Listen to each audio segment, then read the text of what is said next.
Nephews, let me ask you a question before we get into tonight's show. How many times have you told yourself, I'll start Monday, I'll start after the holiday, I'll start when I feel better, I'll start when I get some closure, or I'll start when my life settles down? Now, let me ask you a harder question, nephews. How many Mondays have come and gone? Because here's where most men get this wrong. They think that they're waiting for the right time. They're not. They're waiting for a feeling. They're waiting to feel motivated. They're waiting to feel confident. You're waiting to feel ready. But feelings are terrible leaders. And that's why the Conqueror's Code isn't built on feelings. It's built on discipline. It's built on decision-making. It's built on accountability, on self-respect, and on emotional control. Because those 5 things still work on days you don't feel like showing up. Now, here's a lesson I want every nephew to hear tonight. You don't build a better life by starting over. You build a better life by refusing to quit. There's a difference. A man who keeps starting over spends his life chasing perfect conditions. A conqueror learns how to build in imperfect ones, because life doesn't stop throwing punches just because you finally decided to get serious. You still make mistakes. You still have bad days. You still miss workouts. You still lose people. You still question yourself. But the difference is you stop using one bad moment as permission to abandon the man you're trying to become. By the way, shout out to the loud chat. What's up, Wada? Here's some real game for you, nephews. One missed workout doesn't make you out of shape. One argument doesn't define your character. One failure doesn't make you a failure. One bad decision doesn't erase 100 good ones. But one excuse, repeated long enough, can build a life you don't recognize anymore. So tonight, I want each and every one of you to participate, not just watch. I want you thinking. I want you questioning yourselves, because the hardest conversations you'll ever have, they aren't with your boss or your wife or your parents. They're with the man you see in the mirror every morning. So let me ask you this, chat. What area are you, what area of your life do you keep starting over? Is it your health? Is it your finances? Is it your discipline? Can it be relationships, confidence? Drop it in the chat. No judgment, just honesty, because honesty is where accountability begins. And if you've ever got something you're wrestling with, nephews, Uncle Johnny and I want you to know to call in. Right, Uncle Johnny, to get on next week's show. Send us smoke signals, nephew. You can send me a kite if you need to. And if you're down really bad, put SOS in the comments and we'll come find you. Because that's what this community is about. Helping ordinary men become extraordinary through better decisions. And I'll leave you with this before we bring the panel in. Nephews, life doesn't change the day you feel ready. Life changes the day you stop waiting for permission to build it. Lock in, nephews. My name is William. I'm your certified unk tonight. Johnny, go ahead and introduce yourself for everybody watching. So I'm Johnny Dumbbell, personal trainer and no bullshit life coach out here in beautiful Pittsburgh, PA. Tonight, we're going to hear some stories that are at least somewhat related to accountability. We're going to be hearing about one young man who's going to have to learn a little bit of consistency, but not the way he thinks. Got another young man that we're going to have to make sure he has it in his head that discipline overcomes motivation every single time. And we have a young man who's going to need to learn how to consistently stand up for the way that he needs to be treated and the way he deserves to be treated in a relationship, and to accept nothing less. So I have made mistakes when it comes to accountability and consistency many, many times over, much in the same way that the young men you're going to hear from tonight have. Even nowadays, I work out 6 days a week. It doesn't mean I love it every single time. But if I went based on motivation, I'd probably be working out 3 or 4 times a week. But again, we gain consistency through discipline, not through feeling like it. And those are the kinds of mistakes that you don't have to make, because we're going to be sharing a little bit of our experience and the nostalgic advice that it inspires in a way that shows you that we screwed up so you don't have to. Now listen up. Well said, Johnny. All right. Let's get into the first questions. Nephew, call us up with questions of your own. Our phone lines are open. I see we had a comment in the chat.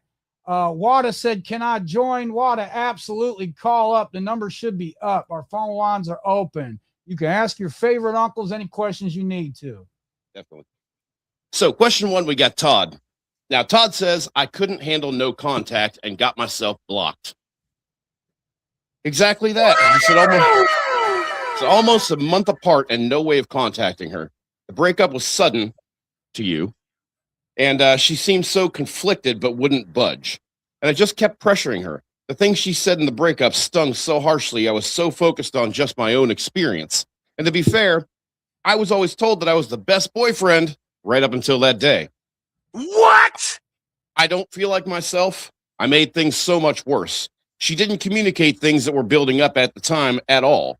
I was right to feel blindsided, were you? But there was some validity. There was validity in some of how she felt hurt. When we talked about things, I got too defensive in my views. I didn't validate her perspective enough. It just felt like things were going well, and then it got cut off at the knees. Excuse me, like we had so much left for the relationship. If she told me that things were boiling over like this, I would have done anything to make her feel more seen. I want you guys to make a note that he said that. We just didn't communicate well enough, and I made everything worse by not leaving her alone. The last thing she'll remember me by is, quite frankly, a TikTok about avoidant behavior. My dude posted a meme in protest. I feel so sick to my stomach after about it all. I miss her so much. I don't want to believe that it's over. It all just happened too fast. I know that I have to focus on my own healing now, as Johnny Dumbbell would tell me. I've been taking strides in my own life throughout this, and it's been hard. Has either of you gotten blocked in this scenario? We're not from that generation, bud. I've never felt this type of whiplash, and this is the first girl in a long time that genuinely changed the way I see things. I wanted to share so much more with her. So, Uncle Bill, I want to celebrate one thing, though, is that he actually at least took accountability for having a moment of weakness in breaking no contact. So we got to give him that. He's not sitting here asking why this happened. He knows that he should have not done that. But here's the thing. She ended things suddenly. And rather than walk away, Uncle Bill, what did he do, man? He tore his shirt open and like bared his soul, figuratively speaking, of course. Now, explain to the young men out there why going right to the whole, oh my God, she's leaving me. Wait, no. Why is that the bad approach? Because, you know, we see in TV and the media that by being that romantic kind of guy who will not, you know, let her lose, will not let himself lose her, whatever it is, whatever you see in the rom-coms. Okay. This guy's probably watched too many and thinks that if he overly attaches, that'll bring her back. And like I said, in cinema, it makes sense. But Uncle Bill, why does it not make sense in reality? Johnny, I got to be honest with you here. I don't think Todd, he isn't struggling with no contact. He's struggling with acceptance. He's still trying to negotiate with a decision that has already been made. His heart is living in yesterday while his life keeps moving forward. All right. Here's a hard truth, Todd. Yeah. You didn't lose her because you got blocked. You got blocked because you couldn't accept that you'd already lost the relationship. And those are two different things. Because a lot of men think the block is the painful part. No, nephew, the block is the consequence. The breakup happened. What gets me is that he was told that he was the best boyfriend in the world, but as soon as she starts pulling away, he jumps right into being even a better boyfriend than that. And what we say, you don't return low effort with high effort. The block happened because he couldn't respect that boundary after the breakup. Now, if that doesn't make you a bad man, it makes you a hurting man who made emotional decisions. Extremely emotional. And now your responsibility. Like if you found yourself saying, go ahead, Johnny. I was going to say, if you find yourself saying, my God, if I could just get her alone for 5 to 10 minutes and talk to her face to face with no distractions, if you are thinking things like that, that is your anxious attachment and it's being ripped apart. And you know something? I recommend you go to an empty room, lock yourself in there if necessary, and unplug your phone and turn it off. until that feeling passes. And believe me, it will pass. But the worst thing you could have, one of the worst things you could do is unfortunately one of the things that you did here, man. Nephew, first, I want to give you credit for something. You owned your part, like Uncle Johnny mentioned earlier.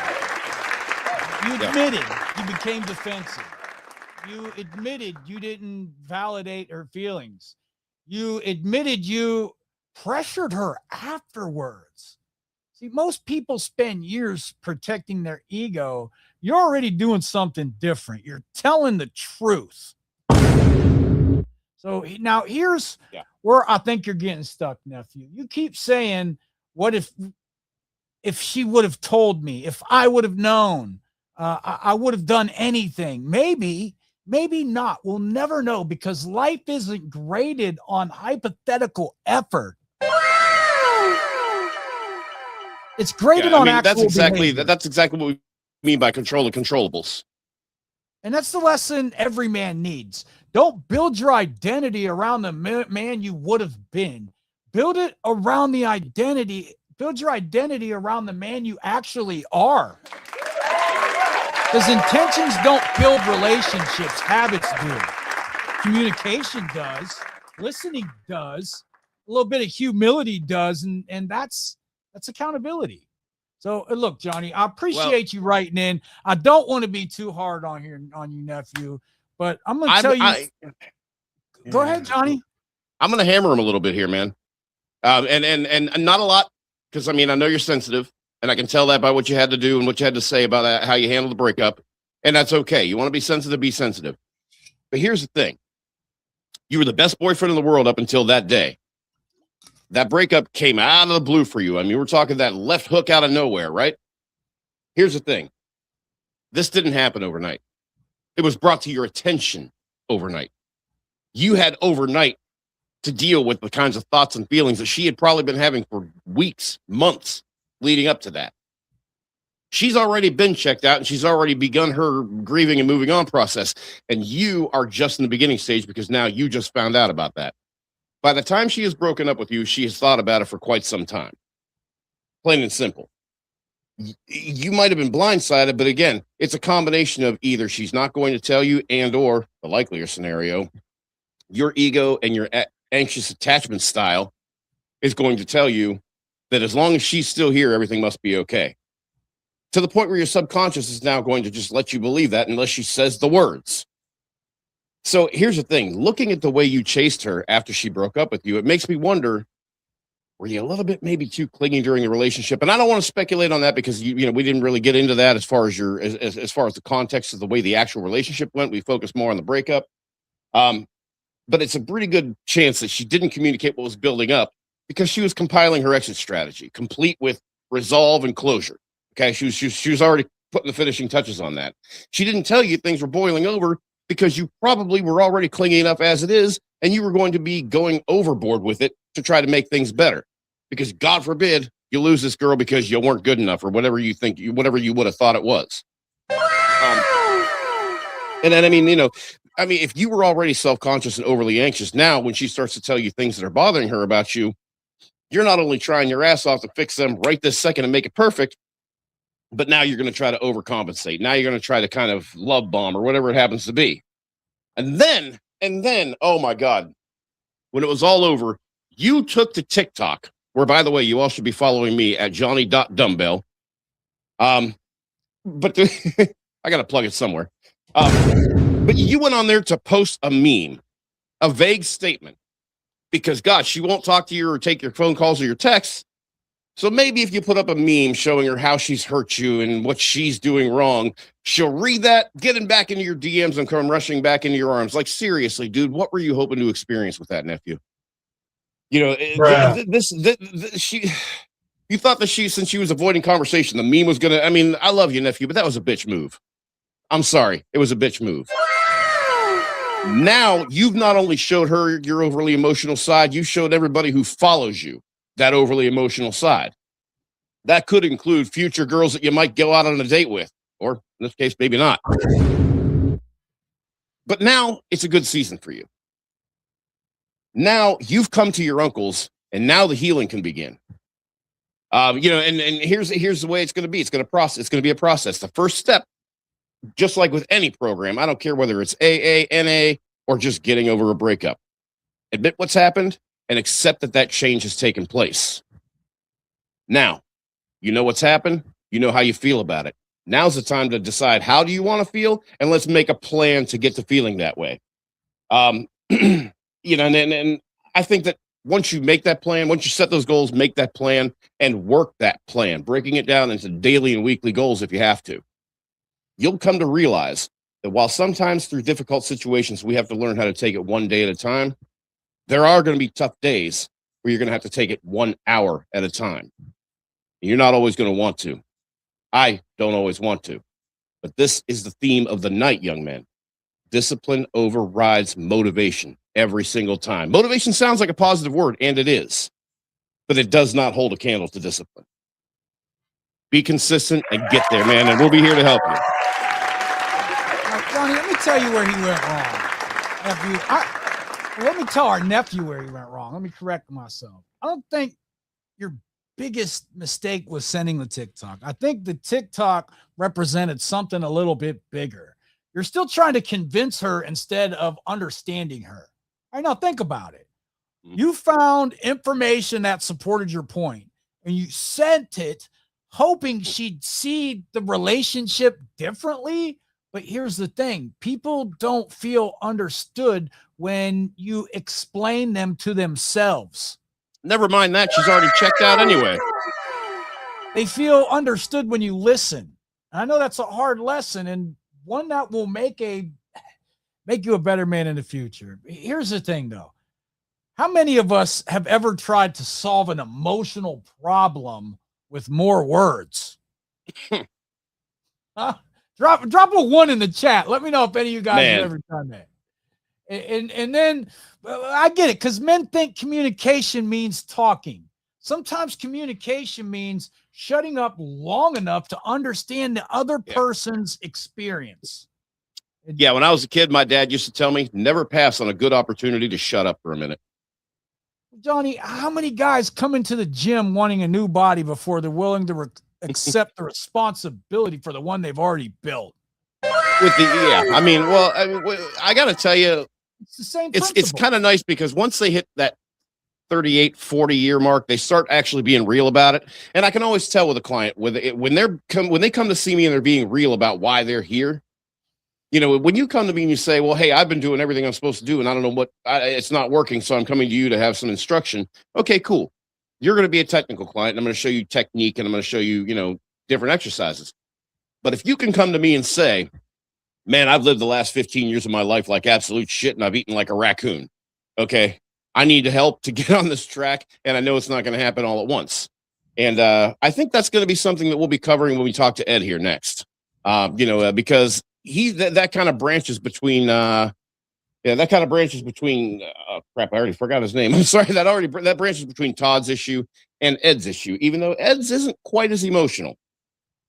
Okay, well, here's the thing. I want to define emotional control correctly. All right, it isn't pretending you're okay. It isn't bottling everything up. It isn't acting tough.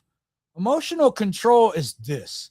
Your emotions are allowed to inform your decision. They're never allowed to make them.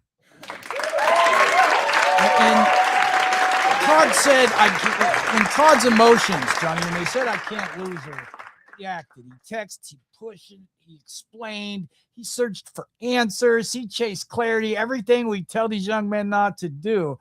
But his emotions were driving the car. Mm-hmm.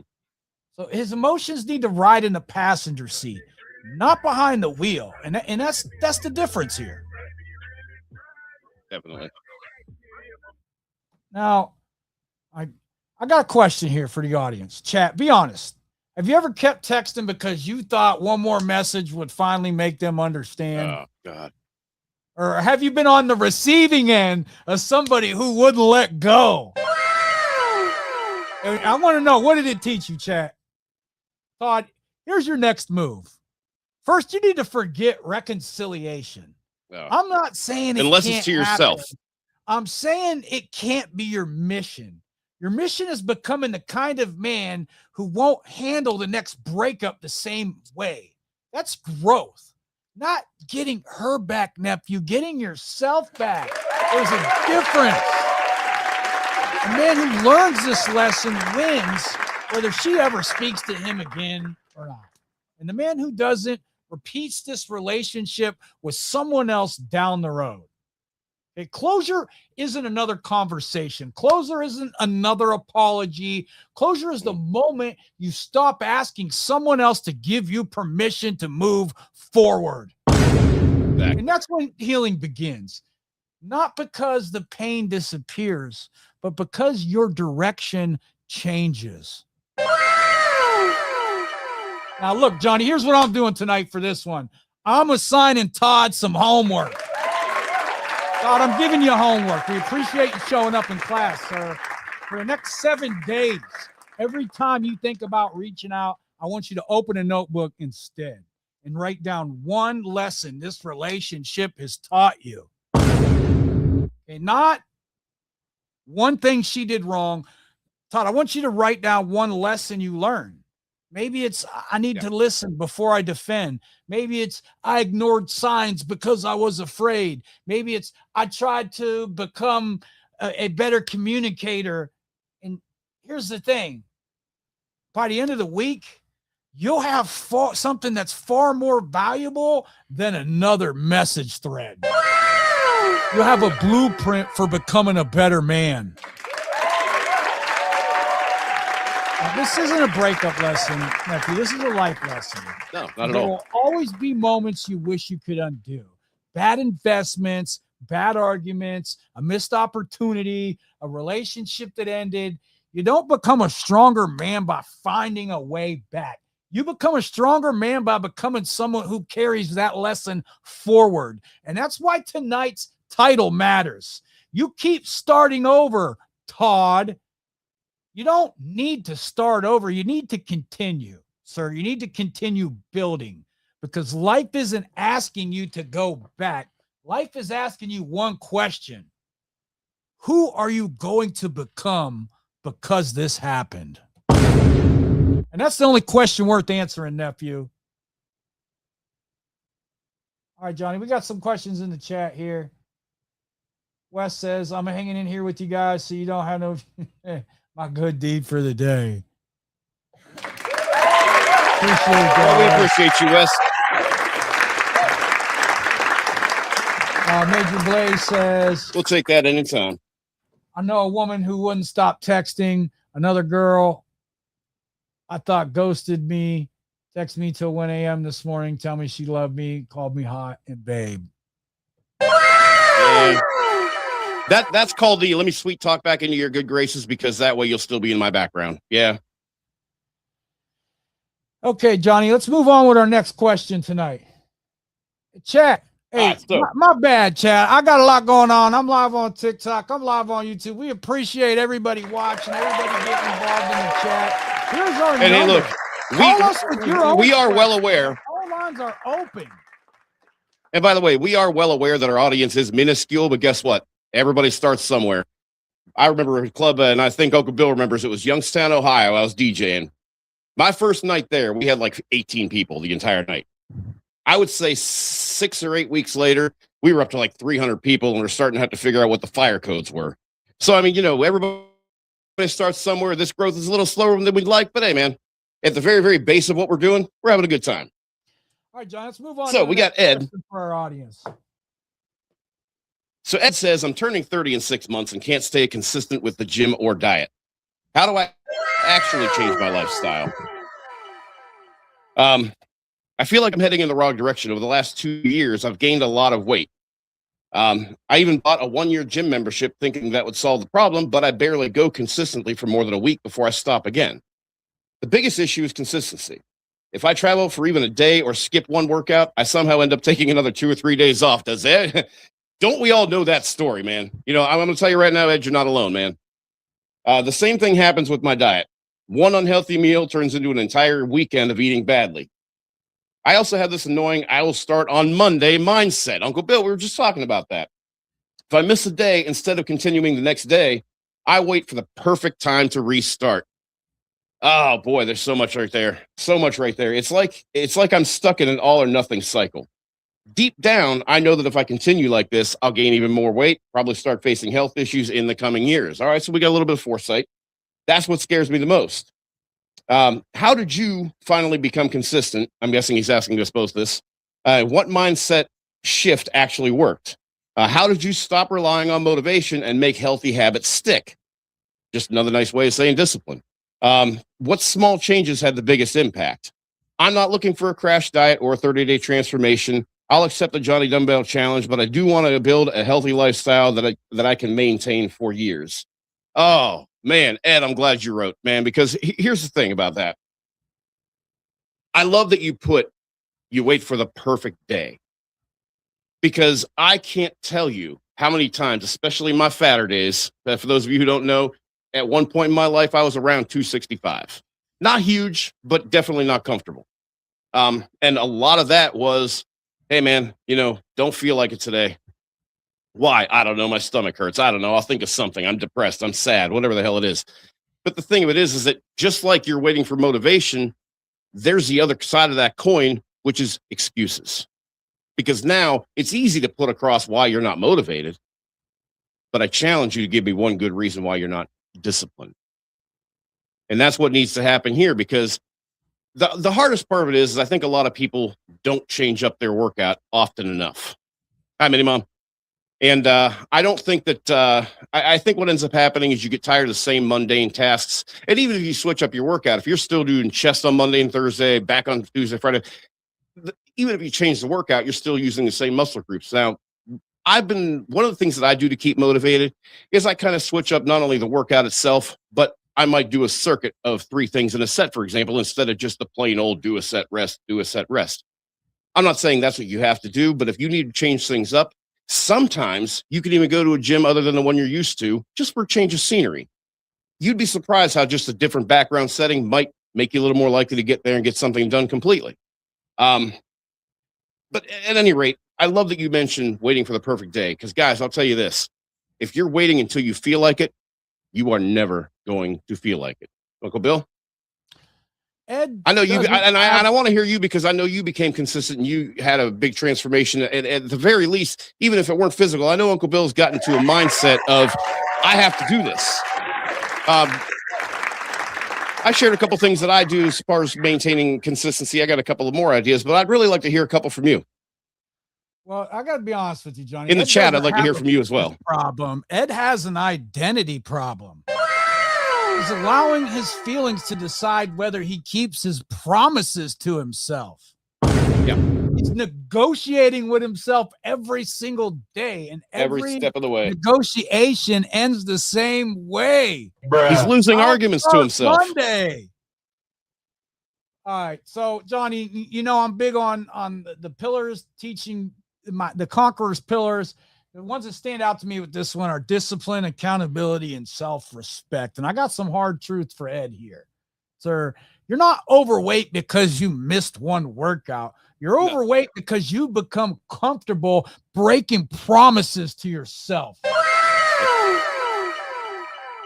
That's an addiction to comfort. Yeah.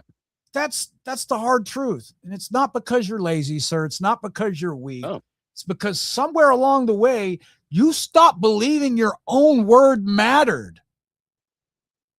Now, yeah. And I mean, we need to get not only your body in shape, but your mind's got to be in shape too. And honestly, that's probably going to happen before your body does. Nephew, let me ask you this. If another man borrowed your truck and promised to bring it back every Friday, but every Friday he had an excuse, eventually you'd stop believing him. Now, let me ask you something. Why should you believe you? And you told yourself how many 50 different Mondays have you said this one's going to be different? Yeah. And this is the first relationship every man has is with himself. My personal favorite. Oh, well, I've already screwed up this week, so I'll just recommit on Monday. If you can't trust your own word, everything gets harder. All right, nephew. So first, I want to tell you something that may surprise you. I actually love this question because it isn't about the gym.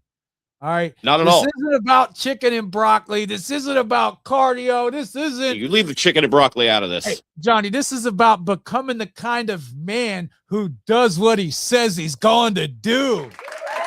And for nobody else but himself in this case. The gym is just where he's practicing. See, everybody thinks lifting weights build muscle.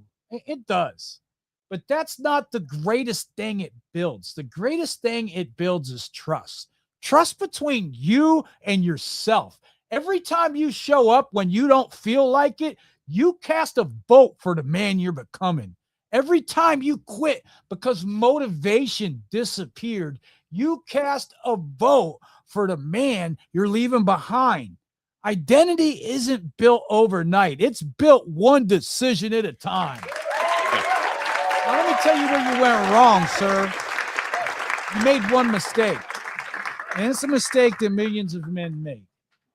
You had motivation as your leader. And motivation is a terrible leader. Motivation is and I know that sounds counterintuitive, but it's true. Motivation is emotional, but discipline is contractual. Motivation says, I'll go if I feel like it. Discipline says, I already decided yesterday. Yeah. And that's why I don't wake up asking myself if I feel like brushing my teeth, dog. The decision was made years ago. Your workouts need to become that automatic. Nephews, how many of you had one bad meal and then thought, screw it, I'll start over on Monday? I have. I honestly, straight up and down, I have. Okay, almost everybody's done it. Now, let me ask you another question. If you got one flat tire on your car, would you slash the other three?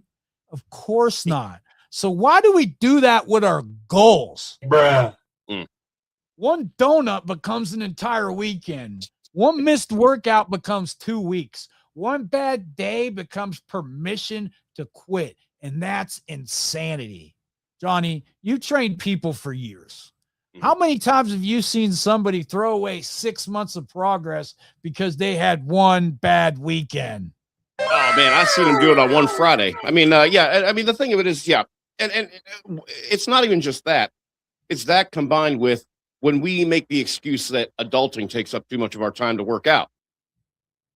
So if you're one of those folks that blames adulting and saying, well, I simply don't have time, it's simply one of the things that I train people and help them figure out how to do is to put your workout as part of your daily and weekly tasks. That means scheduling them on Sunday for the remainder of the week if you have to. That means understanding that real adulting means getting all of your tasks done. But let me tell you this, at least a quarter to a third of those tasks should be tasks that you are doing yourself for you. And one of them should be getting some exercise. Make your bed should also be another one of those. Who are you making it for? You. Who cares if you don't get it done? Not no one. You. So that's what I mean. We want to make, and when you do make these task lists, for the daily tasks, combine simple shit with complex shit. All right. You can put in answer all emails at work as one of your tasks, but I want another one of them to be eat breakfast. I want another one, whatever it happens to be that you want to become more consistent at, but it's so simple to do, but you haven't been doing. I want you to put that on your task list and do not check it off until you have done it, and make sure you're doing it as many days in a row as possible. I'm not going to tell you every single day. That's not realistic. Let's face it. You are beginning a healthy lifestyle. If you ever smoked a cigarette, guess what? You didn't become a smoker without being consistent with it at first too. So if it takes commitment to have a bad habit, imagine the commitment it's going to take for you to develop a good one. I don't tell you that to scare you out of trying. I tell you that to challenge you today. I challenge you to give at least 1/3 of those things for yourself. I want to, well, for one, I want you to understand one thing. You cannot outwork a piss poor diet. So we're going to need to make sure that you're understanding how macros work. And I mean, if you need that, I'll follow up with you in an email. I don't want to bore our two viewers with that. But I also want you to kind of keep in mind, you said you're 29 and a half. You're not quite 30. Oh, God, that was about your age when I started dabbling into fitness. So that's a good thing. But if you think that your diet and your lack of consistency is affecting you now, keep it up into your 40s. I mean, see how you be dragging ass then. Because I'm telling you, Uncle Bill and I are seeing classmates of ours, people our age. And when I see them, I'm like, there is no freaking way this person is my age. There's no freaking way I'm the same age as that person. And sometimes I find out I'm right because they're 5 years younger than me. These things will happen. Listen, you're either going to have consistency or chronic problems when it comes to the physical realm. And I mean, I think you're trying to, that having been said, though, I think you're trying to change too much too soon all at once. You're trying to get consistently in the gym 6 days a week. I don't know how many days, but I mean, you're trying to get in the gym consistently, and you're trying to have the perfect diet, and you're trying to, and the thing of it is, if you're trying to do all these things consistently at once in the very beginning, it's no wonder one little thing's going to derail you. I like the stepladder approach. I like to say, well, first, let's get you to the gym a minimum 4 times a week. When you've done that for 4 weeks, let me know. That's the second half of the Johnny Dumbbell Challenge, by the way. Once you've done that, though, and it's become a habit, now let's talk about making sure you get your macronutrients. I don't even care about the carbs. So, I mean, once you get consistent with that, then you can start adding things. It did not happen overnight for me either. It took me a good 2.5 years just to develop 3 or 4 good, consistent habits. And I still wasn't perfect at it. Some days I'm still not. But I get up tomorrow morning and I make sure that I'm better when I go to bed that night. Can't do nothing about yesterday. But yeah, I loved your question about not relying on motivation. Again, positive sounding word, but it just doesn't hold a candle to discipline. And that's what it's going to take for you to be consistent and form that good habit. But again, you have a goal. Now you just need a plan that's going to include the schedule and checklist. And now just make sure that you plan your work and work your plan. And I'll be here to follow up with you and give you a few workout ideas. But thanks for writing in, man. Uncle Bill, Johnny, I want to talk about discipline for a minute. Here's where I think most men misunderstand discipline. They think discipline means never failing. No, discipline means shortening the distance between failure and recovery. That's it. Mm-hmm. A disciplined man still has bad days. He just doesn't build a lifestyle around them. The goal isn't perfection. The goal is recovery.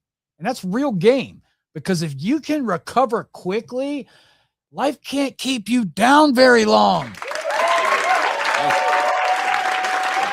Now, Johnny, I also want to talk a little bit about self-respect on this one. And this is where I want every nephew listening to lean in right now. Self-respect isn't talking confidently. Self-respect is keeping promises to yourself, because confidence isn't built by affirmations. Confidence is built by evidence. Every workout is evidence. Every healthy meal, that's evidence. Every promise you kept to yourself, guess what? Evidence. Eventually, your brain stops asking, can I do this? Because it already knows the answer. You've proven it. Now, chat, I got a question for y'all. What's one promise you've been breaking to yourself? Not to somebody else, but to yourself. Be honest. Is it the gym? Yeah, like what have you sworn you would do or never do again, money? But you did? You got a corn addiction. Hey, and for real, shout out to Major Blaze too. He said 7 days of keto. So my diet is mostly keto, and I say mostly because I mess that up sometimes. But I try to stay keto every day, so I understand the discipline that takes. So, you need the curve. Hey, look, nephew. Before we move on, Johnny, I want to talk to him about the next move. Now, and forget the scale. Forget 6 months, Ed. Forget 30 pounds. Forget transformation videos. Win tomorrow. That's it. If tomorrow is successful, you repeat it. The biggest lie social media ever sold men is that success happens in giant leaps. No, it happens in boring repetitions. One workout, one meal, one walk, one bike ride, one early bedtime, one decision repeated hundreds of times. Real discipline never starts over. It resumes. And that's why successful men don't panic when they miss a day. They don't treat one mistake like a new identity. They simply pick up where they left off, because consistency isn't built by never falling off track. It's built by getting back on before the detour becomes your new direction. Yep. And I want to teach you something most people never realize. All right, your brain is always asking one question. Is this who we are now? Not what are our goals, not what are our dreams. Who are we? Every action answers that question.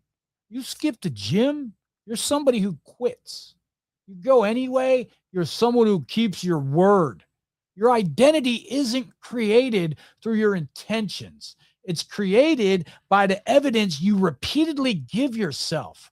And that's why changing your identity isn't motivational, it's mathematical. Every promise kept adds one vote. Every excuse adds one vote. And eventually the votes become your identity. So stop trying to become disciplined and start collecting evidence that you already are. Now, sorry, Johnny, go ahead. Well, and it's, all I would say to you, Ed, is I know that you have these goals of losing weight and doing this and that.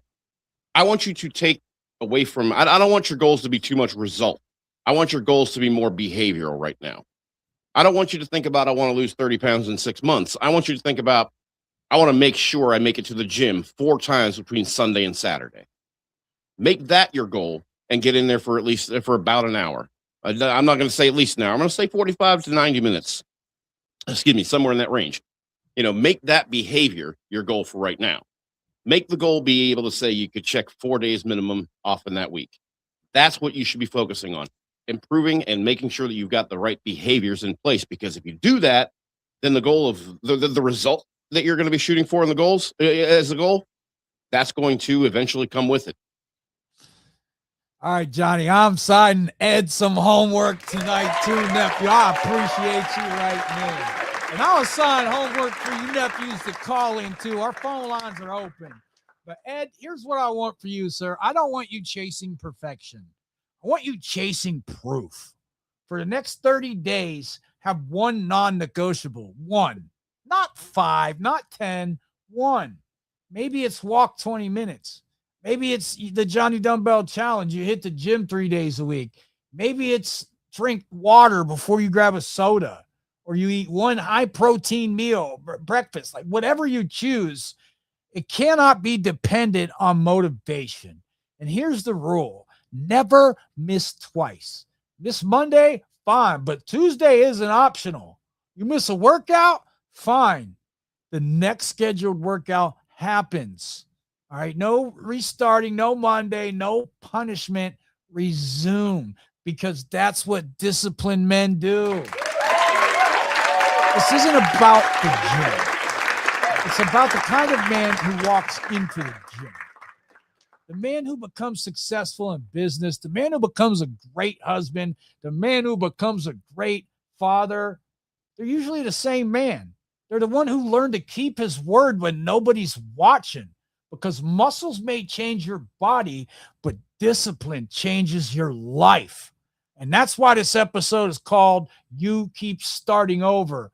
And stop starting over and become the man who simply keeps going. That's the man your future is waiting on, sir.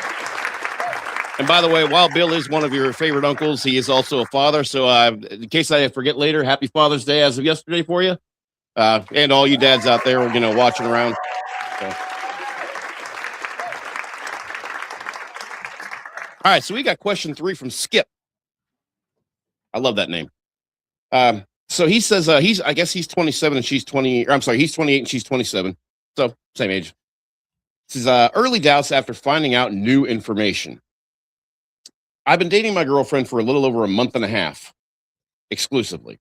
And I recently found out that during our talking phase, she was consistently sleeping with another guy. Something I had no idea about. It's honestly thrown my whole perception of her and the relationship into a tailspin. When we were talking for those months, things felt serious to me. We talked every day, made plans every week. And whenever we were together, it genuinely felt like we were building something real. From my perspective, it felt like we had an unspoken understanding that we were basically exclusive already. At one point during the talking stage, I actually asked her to be exclusive, and she hesitated, which completely caught me off guard. She said she didn't feel like I had been consistent enough and brought up a few things that I disagreed with, but I just accepted it and moved forward. Walked right into that one, didn't you, Skip? During that conversation, I asked her if she had been seeing other people, to which she replied, no. I told her while I respected her answer, I was surprised because the connection we had made, the connection we had made me feel a little exclusivity was already implied. That conversation honestly made me take a step back at the time. Now, fast forward, after talking for about 9 months, we officially started dating. I guess they get a certificate or something. Then about a month into the relationship, I found out that she had actually been seeing and sleeping with another guy during that entire period. Like she could see me on Monday and then go sleep with him on Wednesday. What hurt even more were specific situations I now look at differently. On my birthday, we had dinner plans, but I got stuck in traffic and had to cancel. So that night she went to his house. On her birthday, I tried to see her, but she told me she was staying in after a long day. Meanwhile, he was staying in her. Even 2 months before, he didn't write that. She was with him, is what he said. Even 2 months before we officially dated, he was still texting her vulgar stuff and asking for nudes. She didn't really engage in front of you, but she also didn't fully shut it down either. Weird. Now I'm sitting here questioning everything and wondering if I'm overreacting or if this is actually as shitty as it feels. Technically, we weren't officially exclusive, but emotionally it feels hard to process because of how serious and relationship-like everything already was between us. Am I being dramatic, or does this seem genuinely concerning?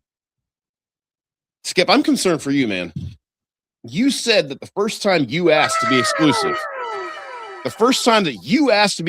which, by the way, what have I told you guys? You don't ask that. But she hesitated. Now you know what? Now you know why, don't you? She didn't want to stop banging the other guy without feeling guilty.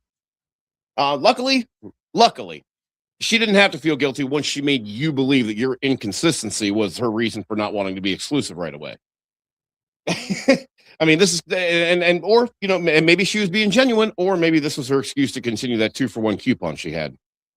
Uncle Bill, let's get your 2 cents plus tax. The real problem, Skip isn't struggling with what happened. He's struggling with what it means, Johnny. He's trying to decide whether he can trust someone after discovering information that completely changed the way he sees the beginning of the relationship. I feel like he's asking permission for this to be a deal breaker. No, Johnny, he's asking the wrong question. He's asking, am I overreacting? The real question is, can I build a future on what I know today? He's asking if he's overreacting because she's probably told. That's a decision-making problem, Johnny, not a dating problem. All right, Skip. The truth didn't change. Your knowledge did. And that's a huge difference. You woke up believing you knew who she was, and then new information showed up. Now your brain, it's trying to reconcile 2 different versions of reality. And that's why this is hurting you so much. Not because she slept with another man, because the story you believe no longer matches the facts that you discovered. And when that happens, every man has a decision to make.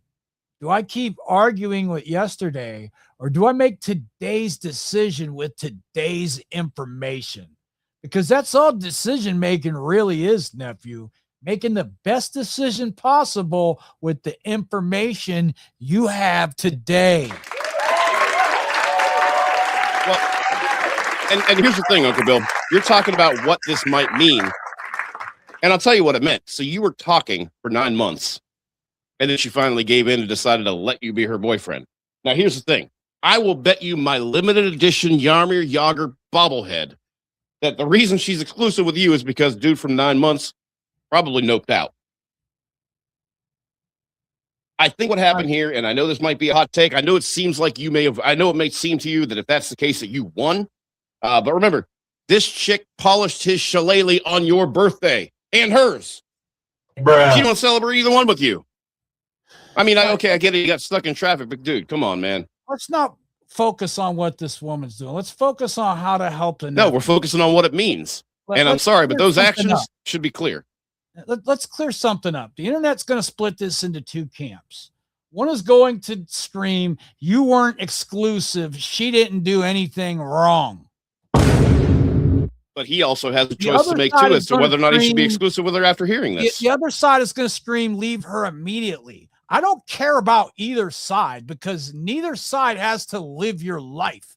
You do. The real issue isn't exclusivity, it's honesty. You asked her if she was seeing anyone else, and that woman told you no. Today, you know that wasn't true. That changes the equation. Not because she owed you exclusivity, but because trust is built on truth. In every relationship, every friendship, every business partnership, every marriage lives or dies on trust. So stop arguing about labels and start evaluating character. And I'm going to tell you where you technicalities only count in this is where I want to challenge you. And this is not a fair court. Weeks replaying the talking stage. Your birthday, her birthday, canceled dinner, text, the timing. You become some kind of historian, not a decision maker. Let me ask you something. If I handed you a stock report, would you spend 6 months studying last year's chart? Or would you ask, knowing what I know today, is this still a good investment? Because this is exactly what you're doing here. You're trying to solve yesterday. Yesterday doesn't need solved, nephew. Tomorrow does. And look, I'm going to talk to all the nephews for a second. How many of you have ever learned something about someone that completely changed how you viewed the past? Let me know in the chat, because we've all been there. A lie, a betrayal, a secret, and then suddenly conversations that used to make sense don't anymore. Because here's the mistake. Most men become investigators. And honestly, bro, you have to become an evaluator. And that's the difference. Investigators are obsessed with the answers. Evaluators are obsessed with decisions. Johnny, how many guys stay in bad situations because they spend all their energy trying to understand them?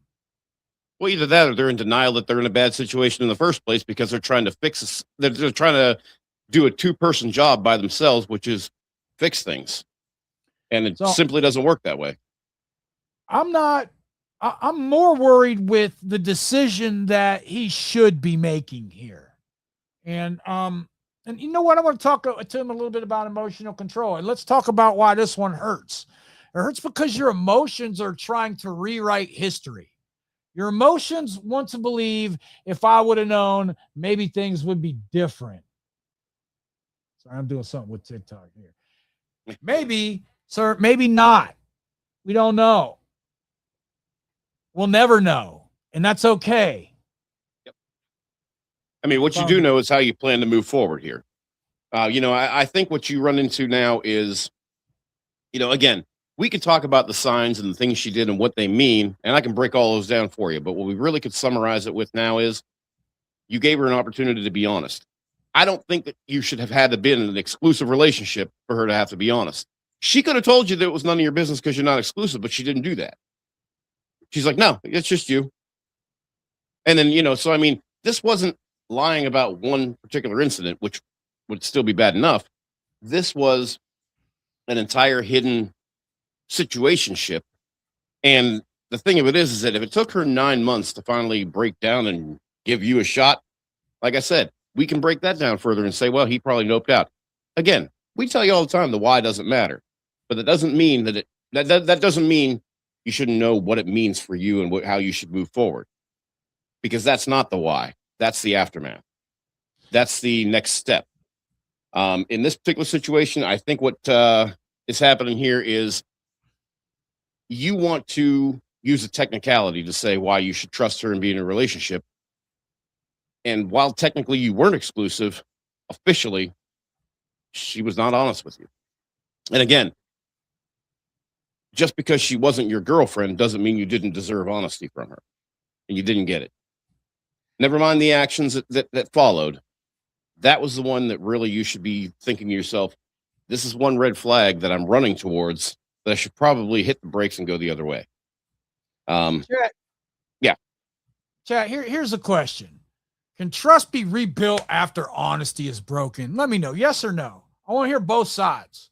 Well, and And I I mean, don't in this situation, I wouldn't even say whether it's a yes or no, but I think if they've only been, in a situationship in the whole for less than a year, I think it's an awful lot to invest in something that's already shown its dishonesty in less than 12 months. And I think that if you decided to drop it and move on from here, hey, look, at least you're not too deeply and heavily invested into this relationship. And you can go ahead and say, hey, if you're doing this early, let's just nope out now. The hard part is when you're with this person for 5, 6, 7 years, and it's been going on for way longer than you think by the time you might find out. This is the kind of thing you should be vetting out from the very beginning because you've already seen it early on. But look, I'm not going to tell you what decision to make. I am going to tell you to understand that when the writing's on the wall, it's written there for you. And that writing on the wall usually comes in the form of her actions or inaction. And we talk about bottom lining that all the time. It's called gauging her level of interest. I think that this is a situation where I think it's time to move on, man. That's it. All right, nephews. I want to teach you something, well, really to change my life. Okay. Every relationship exists on two timelines. The first timeline is what actually happened. The second timeline is that story you tell yourself about what happened. Most suffering doesn't come from timeline one. It comes from timeline two. Timeline one says she wasn't exclusive. Timeline two says I was never enough. The first timeline is going to tell you she lied. But timeline two says I'll never trust another woman again. Notice something? Timeline two is where men destroy themselves because they stop living in facts and they start living in stories. And here's some real game for you, nephew. Separate the facts from the story. Facts help you make decisions. Stories make you emotional. And you don't need to ignore your emotions. Just refuse to let them rewrite reality. And Skip, here's your next move. I'm going to give you the game here. Here's what I want you to do. Don't decide tonight. Don't decide. Don't let hurt decide. Don't let pride decide. Take a piece of paper. And on one side, write, can this relationship become healthy? On the other side, write, what would have to be true for me to trust her again? Not what she says. We're talking about what she consistently does. Because trust isn't rebuilt through apologies. Trust is rebuilt through repeated behavior over time. And if you can't honestly answer that question, you already have your answer. Nephews, stop interviewing the past. The past already told you what happened. You need to interview the future. Ask yourself one question. Knowing everything I know today, would I choose this life again? If the answer is yes, build it. If the answer is no, respect yourself enough to walk away. Because decision making isn't choosing the perfect future. It's refusing to ignore the truth you've already been given. Now, Skip, I'm not letting you off without some homework tonight either, nephew. Now, tonight, take out a notebook and you're going to make 2 columns. You're going to write facts and stories. And under facts, only write things that you can prove. And under stories, write every assumption your mind has created. And then ask yourself, which column have I been making my decisions from? Because that's where your answer lives, nephew. Johnny, this isn't a lesson about exclusivity. This isn't even a lesson about women or a lesson about trust. This is a lesson about decision making. Life is going to hand you information you wish you never learned. You don't get to choose that, but you always get to choose what you build next. And that's why this episode is called You Keep Starting Over. Skip. Stop trying to rebuild yesterday and build tomorrow that's based on the truth that you have today. Yep. That's it. Build with the truth, sir. All right, nephews, before we get out of here tonight, I want to leave you on one final lesson. Every one of us has a past, a mistake, a regret, a relationship we wish we ended differently, Not me. a promise we broke to ourselves, a version of ourselves we aren't proud of. The question isn't whether those things happened. They did. The question is, how much longer are you going to let yesterday steal from tomorrow? Because that's what's happened. Excuse me. That's what happens when a man keeps starting over. He isn't just losing time. He's losing trust in himself. Every Monday that never comes, every workout that never happens, every boundary that never gets enforced, every difficult conversation that never gets had, you're teaching yourself something. You're teaching yourself that your word is optional. And nephews, a man who doesn't trust his own word will eventually struggle to trust his own decisions. And that's why the Conqueror's Code begins with discipline. Not because discipline makes you perfect, because discipline makes you dependable to your family, dependable to your friends, dependable to your future children. But before any of that, nephews, dependable to yourself. And I want every man watching to remember this. Your life will not be changed by one big decision. It'll be changed by 1,000 small ones no one else will ever see. Getting out of bed when you don't feel like it. Going to the gym when nobody's clapping for you. Apologizing when your pride wants to argue. Walking away when your emotions want to chase. Or keeping your word when breaking it would be easier. That's how men are built. Quietly, repeatedly, deliberately. And here's the truth I hope you can carry with you after tonight, nephews. Life doesn't change the day you feel ready. Life changes the day you stop waiting for permission to build it. Nobody's coming to rescue you. Nobody is coming to wake you up one morning and hand you discipline.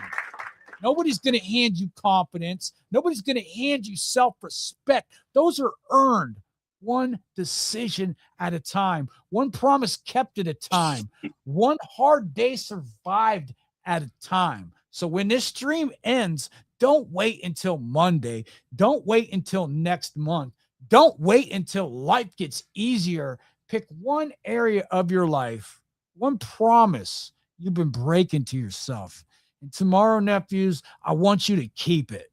Not because it's easy, because that's who you're becoming. And I want to thank every one of you who spent your evening with us. Every one of you that wrote in, everybody that got involved in the chat, to everyone who was honest enough to ask for help. Thank you. And thank you to Johnny for showing up every week. And thank you to every nephew in this community who chooses growth over excuses. I don't take your time for granted. I don't take your trust for granted. And I don't take this mission for granted, because this isn't just a podcast. This is a brotherhood of men committed to becoming better than we were yesterday. And if tonight helped you, then share it with one man who needs to hear it. All right. Send us your questions for next week. Call in. Join the conversation, because someone else's breakthrough might start your story. I appreciate every one of you. I'm grateful for every one of you. Now go keep your word, go build your life, and become the greatest man your bloodline has ever seen. And until next week, nephews, go forth and conquer. Johnny, you got anything you want to add before we get out of here? So you keep starting over. Mentally, emotionally, physically, maybe more than one, maybe all of the above. Tonight, I heard echoes of the voice of somebody from my past who once told me, you go through these seasons of consistency where things are going good for you, and then something happens and it knocks you down a peg, and then you knock yourself down 2 more pegs after that. You go through your sadness, you go through your depression, you go through that rut that you're in, and then you finally come back and resurge, and this pattern seems to rinse and repeat because of a lack of consistency. The only cycle that will be consistent in that is that she said, I was always going to be in recovery mode from something. And she looked me dead in the eye and said, and I hate that for you. Tonight, we saw a guy who couldn't commit to himself by the means of maintaining no contact with someone that he definitely needed to remain in no contact with.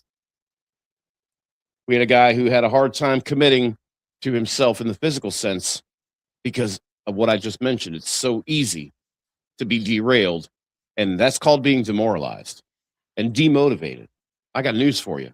I was demotivated just today in my workout, but it got done.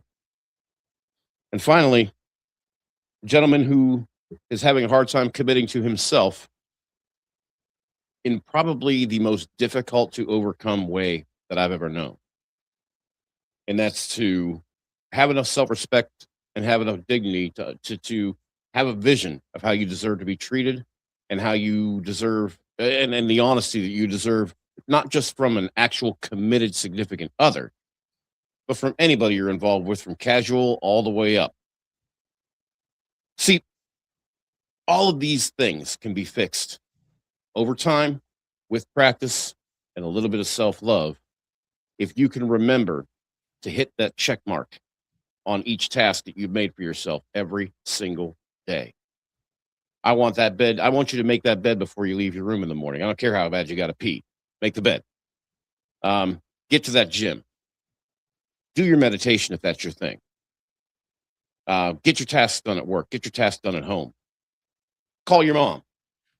Wish your dad a happy Father's Day if you didn't do it yesterday, and shame on you if you didn't. But the important thing to remember is that discipline is greater than motivation. Motivation's fickle. Motivation is an absolutely inconsistent part of life. Discipline never changes. Discipline grabs motivation and gives it a big ass wedgie and says, no, let's go. Get your shit on, let's go run. Get your weight belt, let's go hit the heavy weights. Discipline takes motivation along for the ride. It is not the other way around, because if it were, I'd probably still be well over a deuce and a half. Now, I want you to think about that before you go to sleep tonight and every morning when you wake up from now on, if you heard what I had to say tonight. We'll be touching base again with you in just 71-ish hours on Thursday night, 9:35 p.m. No, we're off till Monday, Johnny. Oh, that's right. That's right. We're off till Monday. All right, so we got another week. That means you got a holiday weekend between now and the next time you're going to see us. Now, I can assure you that while Uncle Bill and I have a wealth of knowledge, we do not have a wealth of money, which means we do not have the means to bail you out. So please keep the drugs and alcohol to a minimum. But if you do drink, don't drive. And if you do drive, don't park. Because accidents cause people, and that can cost you. Good night. Thanks for watching, everybody. God bless the real. I appreciate each and every one of you.